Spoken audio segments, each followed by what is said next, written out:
Biri vardı çoktan, izi kaldı kalpte, canımın damlasında.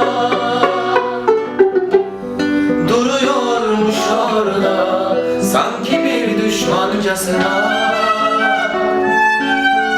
Şimdi akor girebiliriz.